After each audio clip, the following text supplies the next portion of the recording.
Hi friends, it's Michael Kingswood and it's story time, and I've been gone for a while. It's been an interesting month of September for me around here. Doing a lot of work, getting a lot of things done, and it seems like every week it's like, do I write or do I do the podcast? The Wibbo test always applied. Would I be better off writing? And so I defaulted to that. I hope you won't mind, because without more writing, there won't be more podcast. But anyway, various reasons, I haven't been around much this month, and I left you kind of stuck in the middle of the Necromancer's Lair, which is unacceptable, I know. So we're going to finish up that story here now, and then next week we'll move on to the next fun story, and I will be continuing with story time and more regularity for at least a couple weeks. Second half of October, I'm not going to be doing this because I'm going to be off sailing, and I'll tell you more about that on the other end. Between now and then, why don't we finish up this story that I've been teasing you with for the last several weeks now. This is the final part of The Necromancer's Lair, written by me, read by me, and it's awesome. Enjoy. The door swung open immediately, revealing a plush office. Plush was probably not the right word to use to describe the room beyond the door, but it was the only one that sprung into Gareth's mind. The room was circular, about the same size as the cell room on the level below, and probably located directly above it. It was well lit by a number of gilded stand lamps, though the lamps were not burning any sort of visible fuel, leaving the question of what was producing the light unanswered. The floor was stone, but covered in thick red rugs that were lined in thread of gold tassels. A trio of full bookshelves were spaced equidistantly around the perimeter, and there was another wood and iron door directly across from the entrance. In the center, facing the open door, was a long desk that was constructed out of dark reddish wood and polished until it gleamed. A quill and ink lay to one side, opposite a stack of papers, but aside from that, the desk was clear. A pair of chairs, simple but obviously high quality, and padded, were arranged before the desk to receive visitors, no doubt. The necromancer sat at the desk. He was garbed as before, and appeared completely at ease as he regarded Gareth and Hatherley over steepled fingers. Gareth stood rooted to the spot for a moment in surprise. Of all the ways he thought to meet the necromancer again, this was not one of them. The moment stretched. Then the necromancer broke the silence by slowly clapping his hands together. "Well done, gentlemen. I am impressed." He gestured toward the empty chairs. "Will you sit? I'm certain your leg must be paining you by now." Gareth, taken aback, remained silent as he hobbled into the room. After all that had happened, this was all the necromancer had to say? Amazing. And even more amazing, he looked as though he was genuinely concerned about Gareth's comfort. Gareth made a mental note to use this man as a comparison for any actors he ever watched perform in the future. He was good.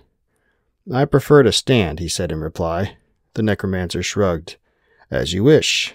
May I offer you and your men some wine to take the edge off?" "Thank you, no," Gareth said quickly, seeing Hatherley licking his lips with poorly suppressed eagerness. He had seen the former sage in a wine bottle enough to recognize that weakness and nip it in the bud quickly. Again, the necromancer shrugged. He took a moment to open one of the drawers in his desk and remove a wine bottle and a simple but obviously well-made goblet. He poured the wine, and the faintest hint of its aroma wafted across to Gareth's nose. "Oh my! To smell that good from this far away, it must have been a heavenly vintage." His thirst, growing all the more intense by the second, especially now that he could see drinkable fluid so close by, screamed at him to just have a drink. What could it hurt? It took a force of will to not renege on the refusal, but he managed. Somehow. The necromancer smelled the wine with closed eyes and a serene smile on his lips. Then he lifted the goblet to his lips and sipped. Enjoyment seemed to flow through him. When he opened his eyes, they twinkled with an inner light that they did not have before. "I fear we've gotten off on the wrong foot," the necromancer said. Gareth snorted. "Says the man who locked us in a cage and then ordered my friend's corpse to kill us. Can't see how that could have gone right." The necromancer raised one eyebrow as he fixed Gareth with a contemptuous gaze. "You broke into my house with the intent to kill me. How would you respond to that, His words sunk in, and Gareth had to admit he had a valid point. Still, it's not like the necromancer was some peace-loving fellow who just sat around minding his business all day. He was, well, a necromancer. Those sorts of people were just a menace. He was clearly waiting for Gareth to respond. Gareth obliged him with a noncommittal shrug, but said nothing. There was not much to say, and besides, his leg was beginning to ache. Bad. Gareth was half afraid if he spoke too much, his discomfort would show through, and though the necromancer knew he was probably in some measure of discomfort, it would not do for Gareth to give him a more accurate estimation of his condition. After a short moment of silence, the necromancer, too, shrugged. "No matter, I suppose." He took another sip from his goblet. "What do you hope to accomplish here?" Gareth was taken aback. This was not going at all the way he had envisioned. Attacking monsters, parrying blows, taking down foes, those things he could deal with and expected on a job like this. Reasoned discourse? That was another matter altogether. "Just looking to collect a bounty," he said, in as straightforward a tone as he could manage. The necromancer smirked. "It's all about the money, isn't it?" Sipping his wine again, he looked amused more than anything else. "So you have no interest in rooting out my evil?" His voice dripped sarcasm as he said that. "Or of righting whatever wrongs I have committed?" "Well, there is that too, now that you get to it." The necromancer was silent for a moment, then burst out laughing. It sounded genuine, and was disturbingly human, not at all the maniacal laugh one would expect from the depraved and evil. "Ah, my friend," he said after his laughter subsided, "you are droll. Which is something I can very much appreciate, I assure you." Gareth did not respond. Beside him, Hatherley shifted on his feet, his expression one of distaste. The necromancer noted this, and the amusement faded from his features. "Your man does not approve of me, but then he clearly is not as practical as you." Gareth could almost hear Hatherley's teeth grinding, and for a moment he thought he would have to restrain the former sage from doing something rash. But in the end, Hatherley restrained himself, even schooling his expression to one of stoic readiness. Though, knowing him as well as he did, Gareth could tell he was more than a little peeved. "What would you say if I were to tell you I understand your friend's disapproval, and your lord's as well?" "I bow to no lord." The necromancer snorted. "Tell yourself that if you wish, but we both know the truth." He set the goblet down on his desk and leaned forward. He clasped his hands together and regarded Gareth with an earnest expression. "If I were in their shoes, or yours for that matter, I expect I would disapprove of me as well." His eyes narrowed, his stare becoming severe, piercing. "But they do not know the facts. If they did, they would sing my praises, not set trifling bounties on my head." Gareth snorted again. 500 crowns was far from trifling. With that much money, he could buy himself some property, settle down, and give up the life of a wandering sellsword. Sell-axe. Whatever. Not that he would. He knew himself well enough to admit he enjoyed the work, most times, but still it would be possible. "You don't believe me?" Gareth blinked in confusion. It took a second to realize the necromancer misunderstood his snort. Although, truth be told, now that he considered it, he truly did not believe the various priests and lords, let alone the rest of the people out there, would change their views on the necromancer any time soon. "Can't say I do," he said honestly. "What if I told you that all this—" The necromancer waved his hand, including the entire room, the entire tower in his statement, "existed for one purpose only." His eyes flashed with something. Passion? Reverence? Insanity? "I believe I am close to discovering a way to defeat death." "Beg pardon?" "Death is the price all men pay, my friend. But does it have to be? What if there were a way to eliminate death completely?" The necromancer's pace of speech increased, his tone becoming more impassioned, excited. "How much suffering, how many crimes have the root in the fear of death? How much better could humanity be if that weight were lifted from its shoulders?" He grinned. It was an unnatural-looking smile, the upward curving of his lips revealing his gleaming white teeth and making him look almost like a carnival freak. "I am almost there. I only need a short time more, and I will have it, the answer to every man's desire. Gareth had to work to suppress a shudder. The man was insane. He had to be. Right off the top of his head, Gareth could think of half a dozen terrible consequences of a discovery like that, if it was even possible, which he seriously doubted. So what, you want me to go back and tell Lord Hadley to just leave you alone? I don't think he will buy that. The necromancer's smile faded, becoming, instead, a frown of annoyance. I have no faith in his ability to reason, though you could assist me in another way. Here it was. Gareth flexed his fingers on the grip of his axe, willing his muscles to relax into readiness. And how is that exactly? You are clearly very capable. None have made it as far as you, into my realm, or defeated so many of my servants. I could use a man like you at my side, watching my back, managing my forces. He was joking, right? Gareth opened his mouth to retort, but the necromancer beat him to it. Unfortunately, said the necromancer with a malicious grin that was, if possible, even worse than his earlier one, you are of no use to me alive. He made a little flick of his left hand, and Gareth heard a sharp click from behind him. He turned to see that the doorway he had entered through had changed. Before it opened onto a landing. Now it led into a large room that was empty, except for a number of columns running down its length, and a horde of animated corpses. Gareth should not have been surprised. What else could he expect from a man such as the necromancer? All the same, he could not deny that the man's genteel demeanor had lulled him into lowering his guard. So, when the first pair of corpses stormed through the door and reached toward him and Hatherley, Gareth stood rooted to the spot in shock. Goodbye, my friends, the necromancer said from behind. If it comforts you at all, I am very confident your passing will help me make great progress toward my goal. Did he really expect Gareth to find that notion appealing? Who knows, you may end up being the key to the entire experiment. Another click from behind. Gareth looked back quickly, in time to see the latch on the door on the other side of the room lowering into place. The necromancer was gone. Then the corpse was on him. Dead fingers clawed through the air toward his face. Reflexes honed through years of training saved him on the first pass as he turned his body away, placing his right shoulder and the shield strapped to his arm closest to his attacker. The claws struck the shield and scraped harmlessly down it, though the sound they caused as they did so made his hair stand on end.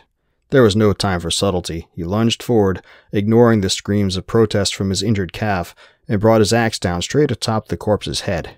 It split open like a melon, and the corpse instantly stopped, falling to the floor at Gareth's feet in a heap, and spilling gray matter. It was surprisingly fluid and rank. The poor fellow must not have died the first time all that long ago, all over the floor. Beside him, Hatherley was hard-pressed.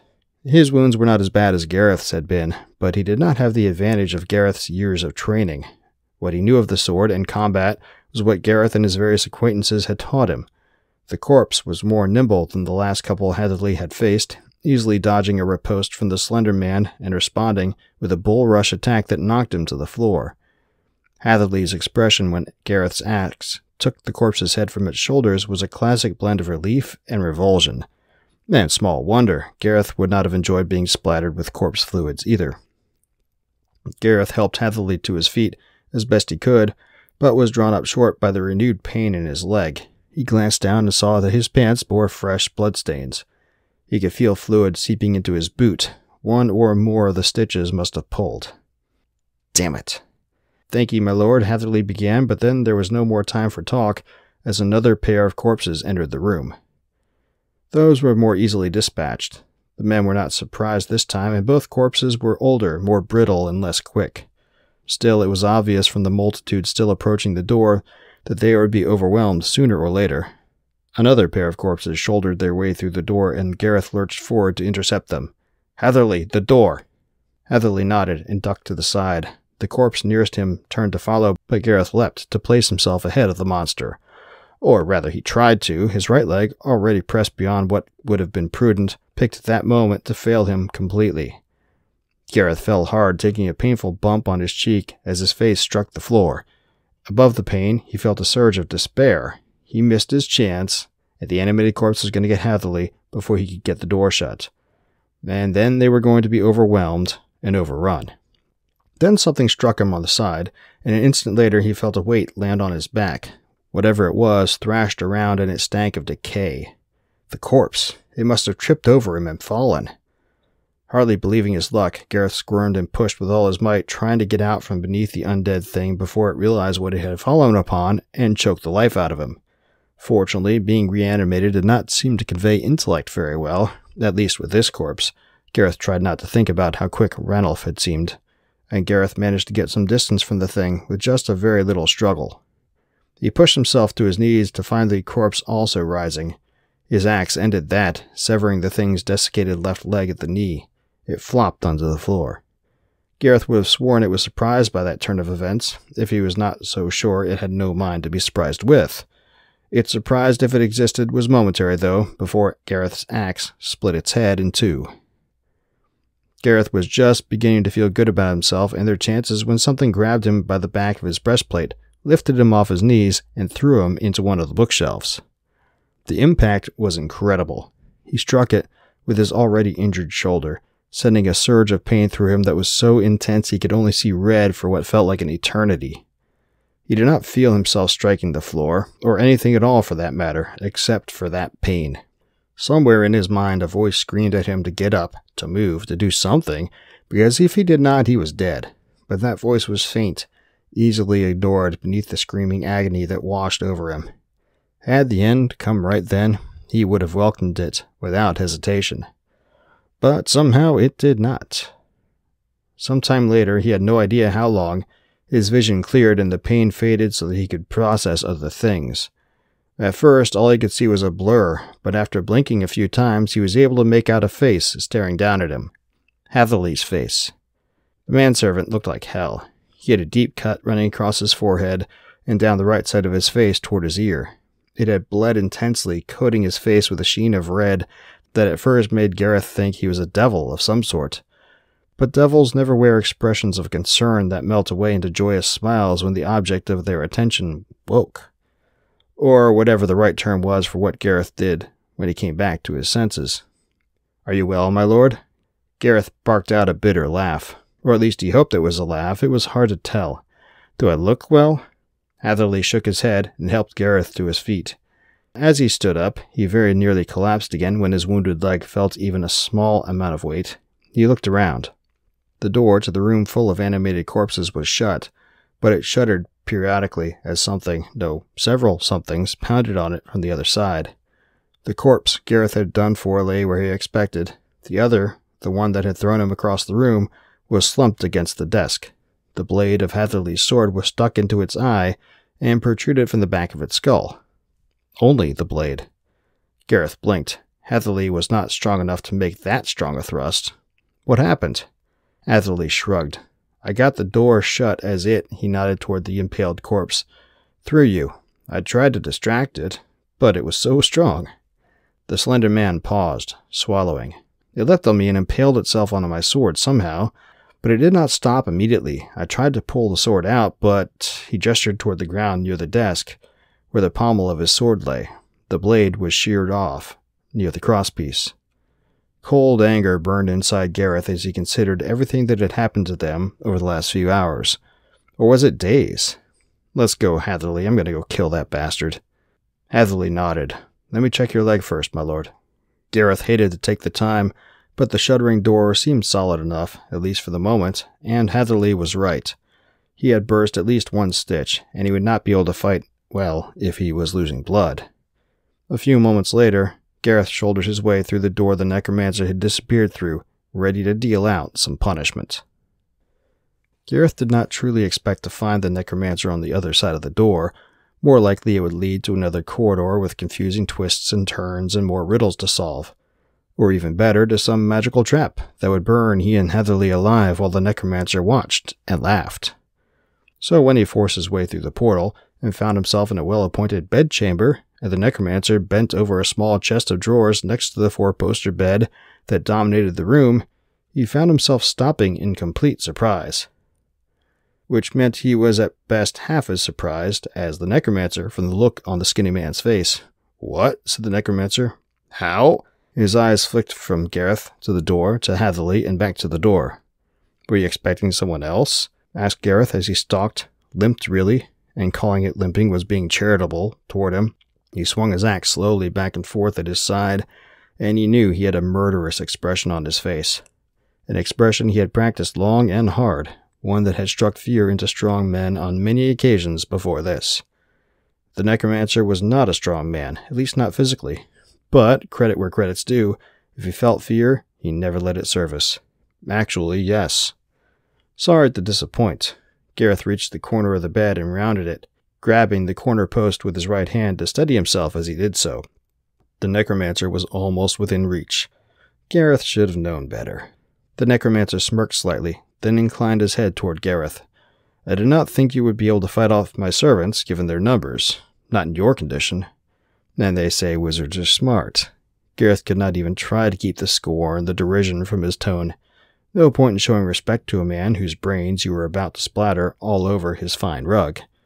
Oh, we are. The necromancer snapped his fingers, and everything went black. He was not dead. That was a surprise, actually.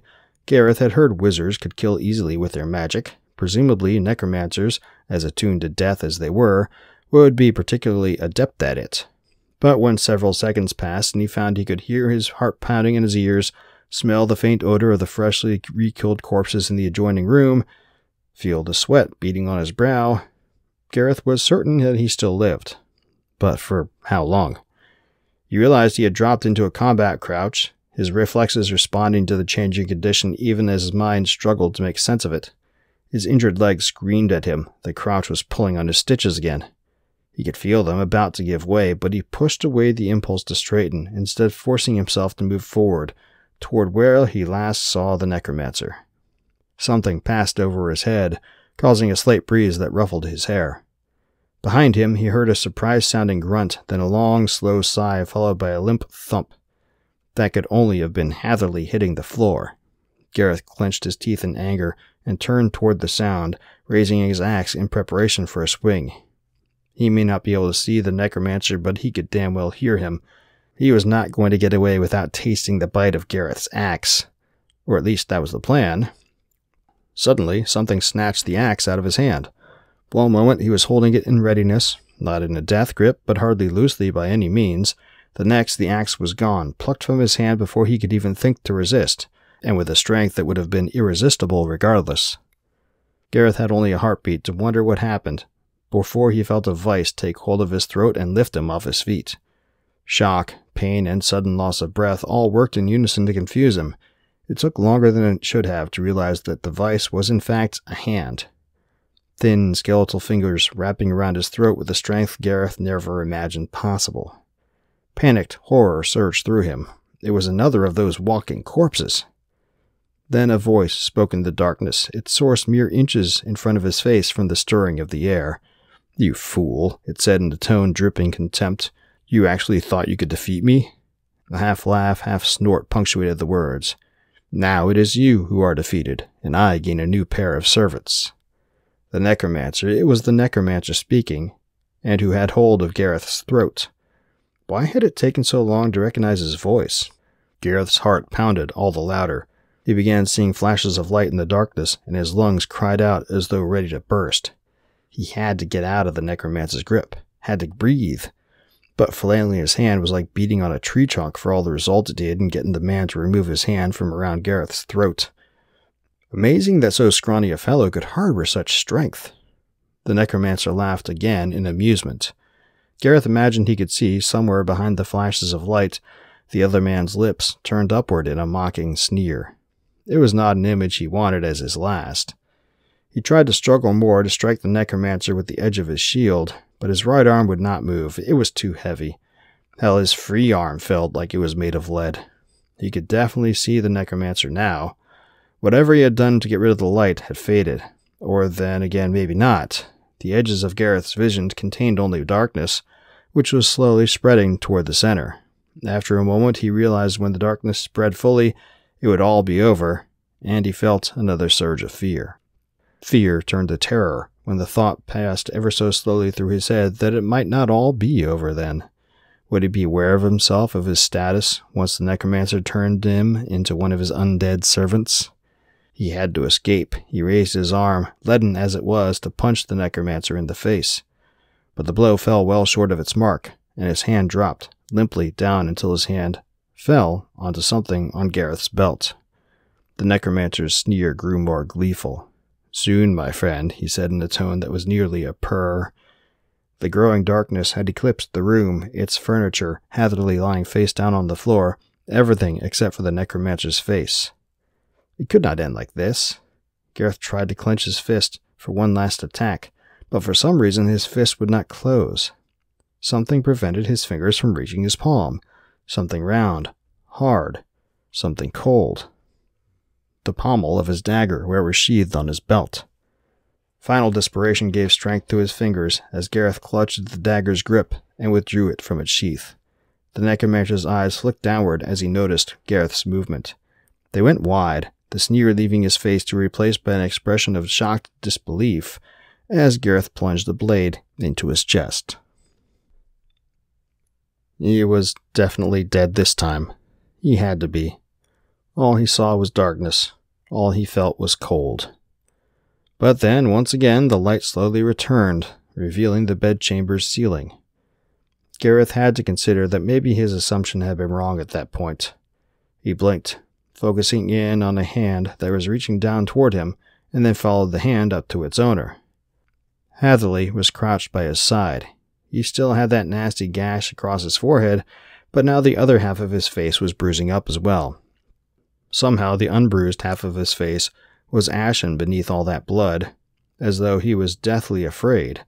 Small wonder that, despite all that, however, he somehow managed to look ready for action. A lot better than Gareth felt. Gareth took Hatherley's hand, and the manservant pulled him to his feet. There he had to stand still for a long moment, leaning against the former sage for support to avoid falling again as the world spun around him. Finally it settled down, and he examined his surroundings. The bedchamber looked the same as it had, but the necromancer was nowhere to be seen.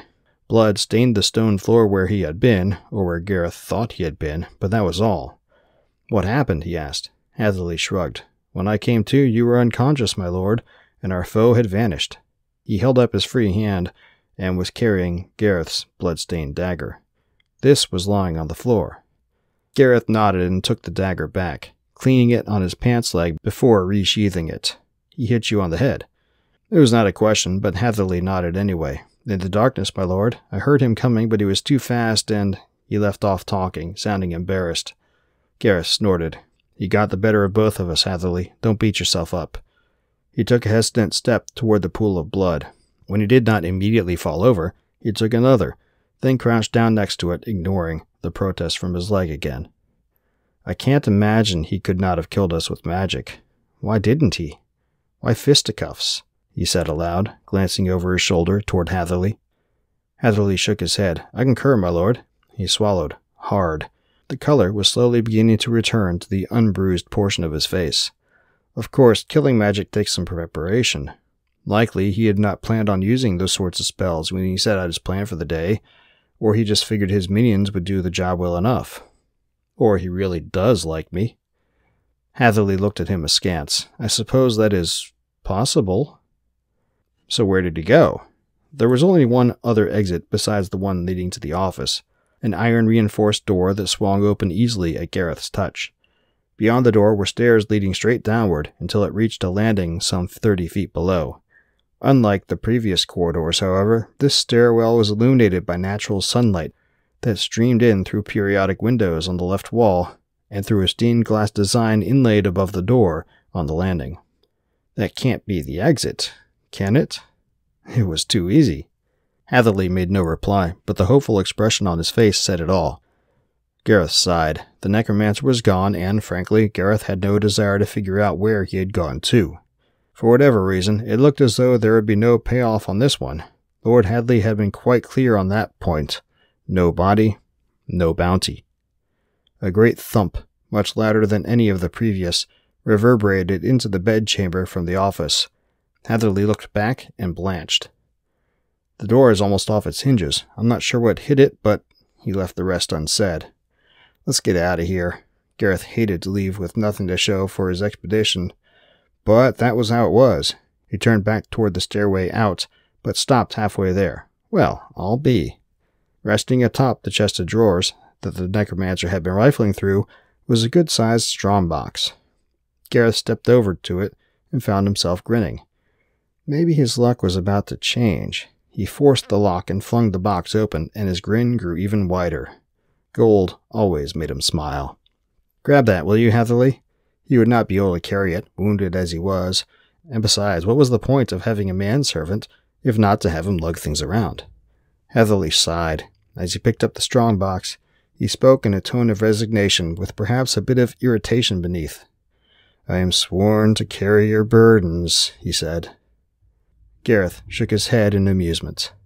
He took a moment to pull flint and steel out of his belt pouch, then struck alight a few pieces of paper he found in the chest of drawers. He set the burning pages beneath the bed, and soon the bed was beginning to burn as well. With luck, maybe the entire place would go up. At the very least, it would slow down their pursuers. "Looks like we get to live to fight another day," he said. Then he turned and hobbled down the stairs. Heatherly followed. Okay, so Gareth and Heatherly live to fight another day and get some gold. But no body to bring back for more gold and a title. Oh well. Also, yay, they live! And they were victorious. Kinda, maybe, sort of. And, Gareth didn't really want that title anyway, right? So it's all good. So hey, all's well that ends well. Hope you enjoyed that story. Now, what has been going on in the Kingswood abode since last I talked to you several weeks ago? Well, doing a bunch of writing. And I've also been working to fulfill the promises that I made with the 52 Stories in 2023 Kickstarter campaign, which ended about a month ago. When Jesus, is it that long since I did one of these podcasts? Yeah, it kind of is, so I suck. Anyway, but look, here's the book. It's out. It's ready to go. This means it's a proof copy. It's getting sent out to the backers here in the next couple of days, and it will be released on Monday, October 1st, to the public at large. So if you didn't back the campaign, you gotta go and get it. You can get it from michaelkingswood.com/store or through the various and sundry retail channels. To get there, you would go to michaelkingswood.com/books to read. That would get you to the Universal Book Link aggregator that shows you where all my stories are in all the various bookstores around the world. And it doesn't always update immediately because I have to go and manually do it, but it's probably a 90% solution of all the places you could find my stuff. So that's a good place to go. That said, another way to get it, if you didn't back the campaign for Volume 3, is to back the campaign for Volume 4, which starts on Tuesday, October 3rd. Yeah, because I've completed 40 stories now, more than 40. I've kind of lost count. So it means we have enough for Volume 4 of the 52 Stories in 2023 project, so we're kickstarting it. And so if you go to michaelkingswood.com/52and23V4, that would be V4 as in Volume 4, that'll get you to the Kickstarter page where you can back it. You can't back it until Tuesday. So between now and then, you can follow the page and get notified when it launches. Also, you can stay here on the channel because, as before, I intend to do a live stream to kick off the campaign and periodic live streams to give updates because it's fun, and to hopefully shed a little more light on the campaign so people who didn't necessarily see it might see it through the live stream and then go back it, right? Profit. It's a good thing. That said, I'm not going to be able to do this the entire month. On the 18th of October, I am flying out of town. I'm going to DC for my high school reunion, and then I am going to meet my buddy down in Norfolk, Virginia, and we are going to engage on a 2-week trip to bring his sailboat from Norfolk down to Charleston, South Carolina. I did that with my own sailboats several years back, and it was a great time. and he missed out. He wasn't able to come with me on that journey, and he's always been annoyed that he didn't get to make it. Now I get to come and help him make his journey, so it's going to be great. But for, the last couple weeks of October, I'll probably get one of these videos out that first weekend, October 20th, the Saturday.